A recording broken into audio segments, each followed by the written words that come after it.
subscribe and share. Hello everyone, हमारी आज की वीडियो है एक चमत्कारी पत्थर पारस के बारे में। दुनिया में आज भी कई ऐसी चमत्कारी चीज़ें मौजूद हैं जिनके बारे में लोगों ने किस्से कहानियों में सुना है। ऐसा ही एक चमत्कारी पत्थर है पारस पत्थर। दुनिया में एक ऐसे पत्थर की कल्पना चली आती है जिसे छूने से लोहा सोना बन जाता है। इस पत्थर को पारस कहते हैं। अनेक किंवदंतियां इसके संबंध में चली आती हैं। कोई कहता है कि यह पहाड़ों पर कहीं होता है।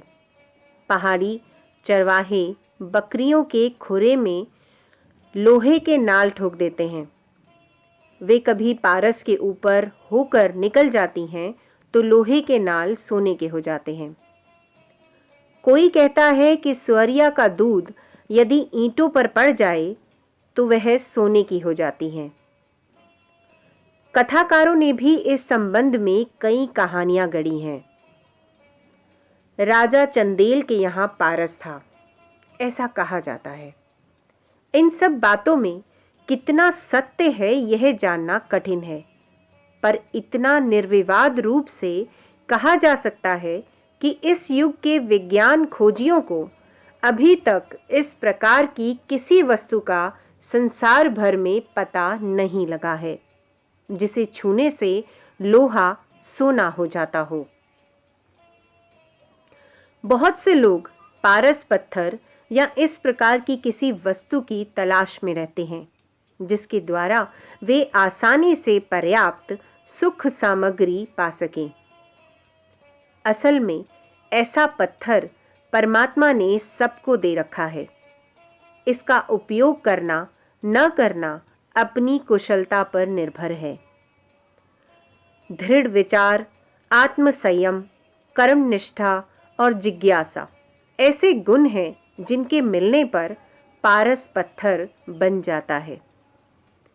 इन चारों गुणों के मिलने से जो बुद्धि बनती है वह ऐसी होती है कि जो उसे छू लेने से वही सोना हो जाए। अमेरिका का धन कुबेर जॉन एस्टर एक गरीब आदमी था। उसने थोड़े से रुपयों से चमड़े का व्यापार शुरू किया। इसी सिलसिले में वह अपनी नाव को उत्तर ध्रुव तक ले पहुंचा और अपनी कर्मनिष्ठा के बल पर कुछ ही दिनों में विपुल संपत्ति का स्वामी बन गया। फोर्ड मोटरों का संसार प्रसिद्ध निर्माता हेनरी फोर्ड बड़ी कठिनाई से मोटरों का कारखाना खोल सका था, किंतु अपनी दूरदर्शिता और अध्यवसाय से उस कारोबार को इतना ऊंचा बढ़ा लिया कि वह संसार का सर्वोच्च धनपति समझा जाता है। हैटी क्रीन नामक एक महिला का पति उसे कई बच्चों की मां बनाकर भिखारिन की दशा में छोड़ मरा था, किंतु वह हताश नहीं हुई और सस्ती चीजें खरीदकर उन्हें महंगी बनाकर बेचने का व्यापार शुरू किया। कुछ ही दिनों में वह अमेरिका की लक्ष्मी बन गई। टेम्सा प्रांत की रेलवे कंपनी तक उसकी हो चुकी थी। प्रसिद्ध तेली जॉन राम केलर बचपन में एक तेली के यहाँ नौकर था और तेल बेचकर अपना पेट भरता था। उसका मन इसी तेल के व्यापार की तह तक घुसा और इस संबंध के गूढ़ रहस्यों को उसने जाना। जो कुछ पैसे उसने बचाए थे उन्हीं को लेकर उसने तेल की तिजारत आरंभ कर दी। अंतिम समय में उसके पास इतनी संपत्ति थी कि अगर सृष्टि के आरंभ से लेकर अब तक उस संपत्ति में से 1400 रुपये रोज खर्च किए जाएं तो सिर्फ उसकी आधी दौलत खर्च हो पाती। यह तेली अपनी विपुल संपत्ति में से 26 करोड़ रुपया हर साल तो धर्म पुण्य में खर्च करता रहता था। क्या आप समझते हैं कि इतनी संपदा बिना पारस पत्थर के कमाई जा सकती है? घुमक्कड़ रॉबिन्सन क्रूजो और कोलंबस ने जिन कठिनाइयों का सामना करके स्वप्न तुल्य स्थानों को जाना, क्या वे बिना पारस की मदद के जान लिए गए थे? ग्रामोफोन के आविष्कारक मिट एडिसन, रेलगाड़ी के निर्माता सर जेम्स वॉट, बेतार के तार को खोज निकालने वाले मार्कोनी जैसी जिस वस्तु की सहायता से उन अलभ्य वस्तुओं को बना सकने में समर्थ हुए थे, वह पारस पत्थर ही तो था। अन्यथा वह हैरत में डालने वाली वस्तुएं कैसे बन जाती। एक जुलाहे को कबीर, घसखोदे को कालिदास, डाकू को वाल्मीकि, मोची को मुसोलिनी, एक आवारा को हिटलर, गडरिये को ईसा के रूप में देखते हैं तो विश्वास करना पड़ता है कि इन्हें पारस पत्थर जरूर मिला होगा, वरना इतना अद्भुत परिवर्तन कैसे हो जाता। निश्चय ही पारस का बीज हर एक आदमी के अंदर रहता है और अगर वह चाहे तो उसे खोज कर निकाल सकता है।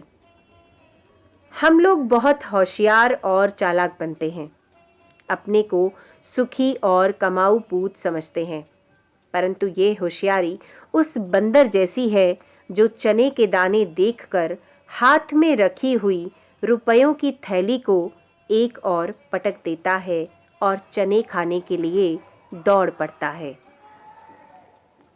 आराम से पड़े रहना, अच्छा खा पहन लेना, मौज शौक की चीज़ों में मन बहलाना, इन्हें पाकर हम समझते हैं कि जीवन धन्य हो गया और सब कुछ पा लिया।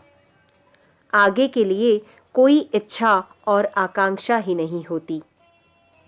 जितना जानते हैं उसी पर घमंड करते हैं और आगे की बात जानने की कोई ज़रूरत नहीं समझते। अपने आसपास के किसी थोड़े से जानकार को देखिए, वह अपनी योग्यता पर बहुत सा ऐंठा हुआ मिलेगा। इससे ज्यादा सीखने की उसे जरूरत महसूस नहीं होती होगी। हर आदमी चाहता है कि कम परिश्रम में ज्यादा नफा हो जाए। बिना जोखिम में पड़े छप्पर फाड़ कर खजाना टपक पड़े। भला कहीं ऐसा हो सकता है? जो लोग थोड़ा सा उत्साह दिखाते हैं वे जरा सी कठिनाई आने पर उसे छोड़ देते हैं और एक चीज से दूसरी पर भटकते हैं। फलस्वरूप उन्हें किसी भी काम में सफलता नहीं मिलती और वे अपने भाग्य को कोस कर रह जाते हैं। जो अपने लोहे को सोना बनाना चाहते हैं, जिन्हें पारस पत्थर की तलाश हो, वे उन 4 वस्तुओं को प्रचुर मात्रा में इकट्ठा करें जिनके मिलने से पारस सिद्ध बन जाती है। स्मरण रखो, दृढ़ विचार, आत्म संयम, कर्म निष्ठा और जिज्ञासा, ये 4 वस्तुएं हैं जिनके मिल जाने से सोना बनाने वाली पारस बुद्धि बनती है।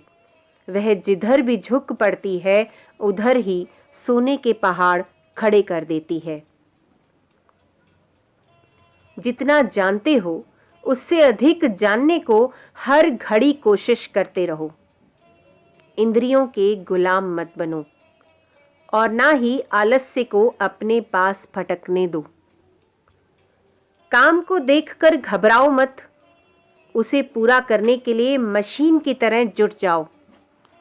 जितना अधिक काम करो उतनी ही अधिक प्रसन्नता का अनुभव करो। बस काम का तरीका ठीक रखो। ऐसा ना हो कि जाना है पूर्व और पश्चिम को दौड़ पड़ो। अपनी बात पर मजबूत रहो। अपने काम पर श्रद्धा और विश्वास रखो। बार बार विचारों को मत बदलो। यदि अपनी कार्य पद्धति सच्ची मालूम पड़ती है तो उस पर दृढ़ रहो। किसी भी कठिनाई के आने पर मत डिगो।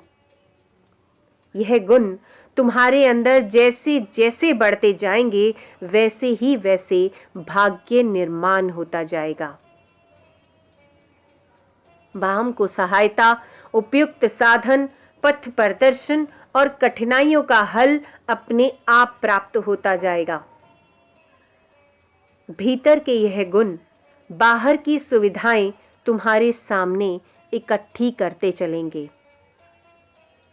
मोटी और स्थूल बुद्धि, खराब भाग्य ऐसी तेजी और सुंदरता के साथ बदलने लगेंगे मानो किसी ने जादू कर दिया हो।